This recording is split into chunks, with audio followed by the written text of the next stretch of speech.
Ce journal vous est offert par CET Congo, Société d'ingénierie civile.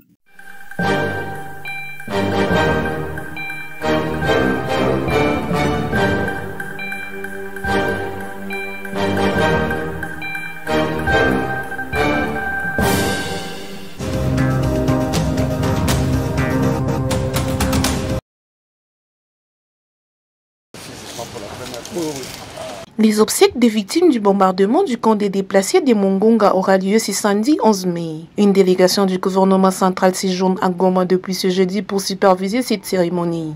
Le ministre des Affaires sociales qui conduit cette délégation annonce qu'ils visiteront aussi les blessés de ces bombardements. Modeste Mutinga estime que cette attaque du camp de Mongonga par le M23 avec le soutien du Rwanda allonge les registres de morts des victimes de cette guerre. Ils ont tué une fois de plus. Ils ont alourdi le registre des morts perpétrés par le Rwanda. Nous avons décidé d'organiser les obsèques le samedi prochain. Nous allons ensemble, avec mon collègue des droits humains, organiser la visite sur le nationale.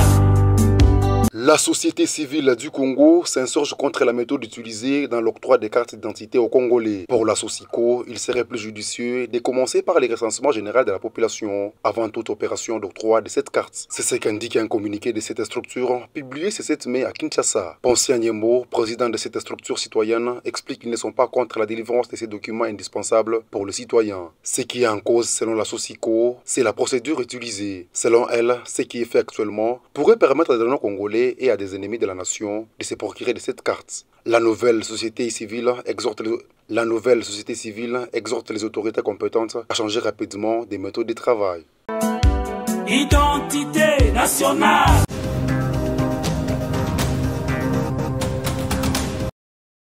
Le prix du cuivre connaît cette semaine une hausse de 1,87%. Il coûte actuellement 9 871 005 $ américains. Les prix précédents étaient de 9 689 055 $ américains. Cette annonce a été faite ce jeudi par la Commission nationale mercuriale du ministère du Commerce extérieur. Ces services spécialisés indiquent que le prix du zinc a aussi connu une augmentation de 2,87%. Pendant la même période, quelques produits commerciaux de la TDC ont connu une baisse des prix sur les marchés internationaux. Il s'agit notamment du cobalt, de l'or, de l'étain et du tantal. En ce qui concerne les cuivres, plusieurs experts s'accordent à dire que son prix pourrait augmenter au second semestre 2024. C'est là en lien avec la transition énergétique et la fabrication des véhicules électriques. Notons qu'en 2023, la République démocratique du Congo a produit près de 1 400 000 tonnes de cuivre. Cette production pourrait encore augmenter en 2024.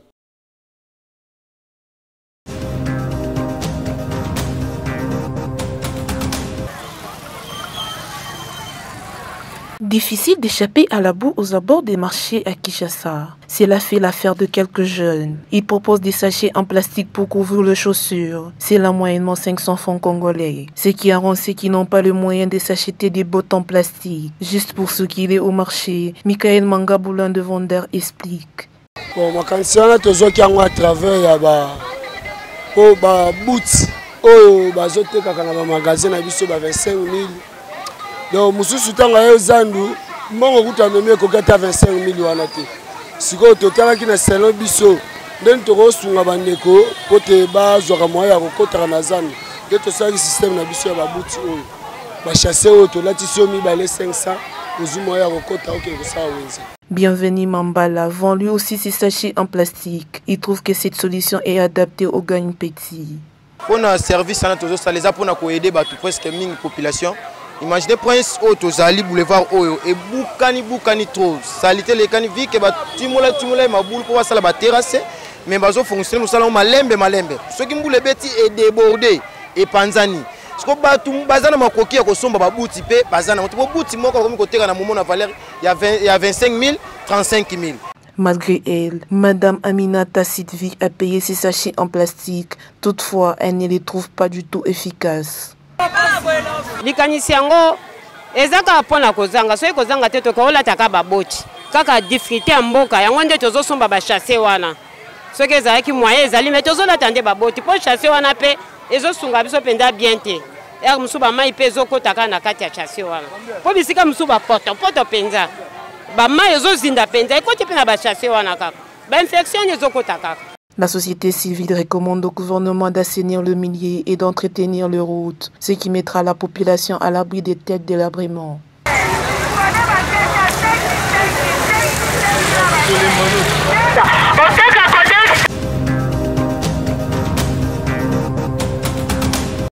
Le tout-puissant Mazembe de Lubumbashi sera face à Vita Club de Kinshasa. Ce classico-congolais de la Ligue nationale de football dans sa phase de play-off se jouera ce samedi 11 mai au temple d'Ibazangwena de la Kamalondo. Dans la conférence d'avant-match de ce vendredi 10 avril au stade Mazembe, le coach Lamine Diaye promet de faire le nécessaire.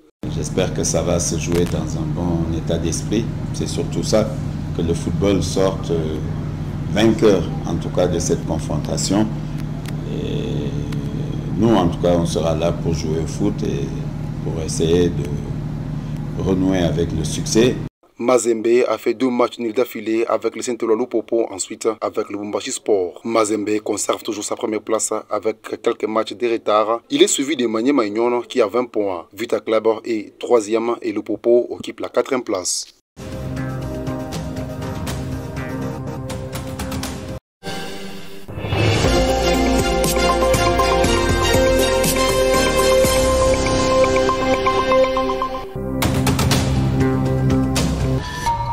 Ce journal vous est offert par 7 Congo, Société d'ingénierie civile.